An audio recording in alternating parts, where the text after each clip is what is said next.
Do you feel Cole Palmer's at a stage in his career now, because everyone knows how good he is at the moment, that he's just trying to figure out how to kind of beat situations where he's being double marked pretty much most of the time these days?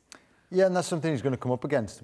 Like you say, people know how dangerous he is now, but he just drifts around the pitch. He drifts into areas. He's got unbelievable footwork. His technical ability is amazing. And then when he gets in and around the box, I was saying to Gary during the game, he hits shots with very little backlift. So it's hard to set yourself as a defender to try and defend or block against it. Before you know it, he's got a shot away while you're still trying to set yourself. He's really incredible. Gary? Yeah, and I think the other thing is that he quite often takes up really unorthodox positions. You know, I'm not saying that he's allowed total freedom within that system, but he, you know, if he is being double marked or there's no space for him, he'll go and just adopt a totally different position on the park just to get on the ball, because, you know, whenever he gets on the ball, he can influence a game. Is he the sort of player that has to have that freedom? Because Enzo Maresca seems to be sort of transitioning to gameplay that wants a bit more control of the game states rather than giving the players maybe the attacking freedom they had earlier in the season.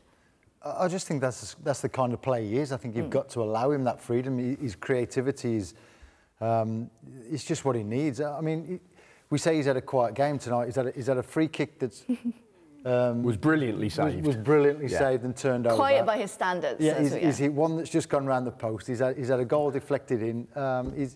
He's still creating chances and scoring goals even in his quiet game. So he's a phenomenal talent. He's great to watch.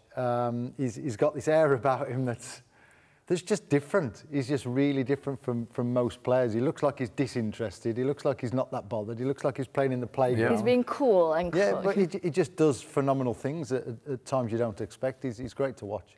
Is there someone after Cole Palmer, if you were to take Cole Palmer out of the team, Gary, is there someone else that you would say would be the next star player, the one that the opposition would double mark?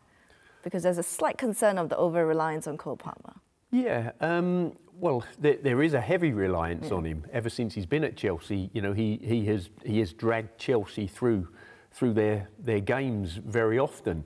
You know, I guess, you know, Madueke is a player who's a real threat, but he's a very different type of player. So no, I don't think there is another Cole Palmer in the Chelsea squad, in all honesty. So I think they need to definitely look after him. He needs to remain fit, because without him, there's a big hole to fill. Is he now at a stage where he's proven at Chelsea, but Chelsea's not realistically competing for the title, not yet? But can he play, you feel, for a team like Liverpool or City at their best? Not City at the moment, but City at their best. He could play for anybody. I think he's one of the best players in the league, if not the best in his position. There'll be a big argument when it comes to the England side as to where you play him and who's going to play, in front of him or instead of him. I think you look at Chelsea, you've got a lot of talent and creativity in the wingers: Neto, Sancho, and Kuku, Madueke. But he brings something totally different, and he can get in any team. But the Chelsea team at the moment, they've just said they're the youngest team the Premier League's ever seen fielded.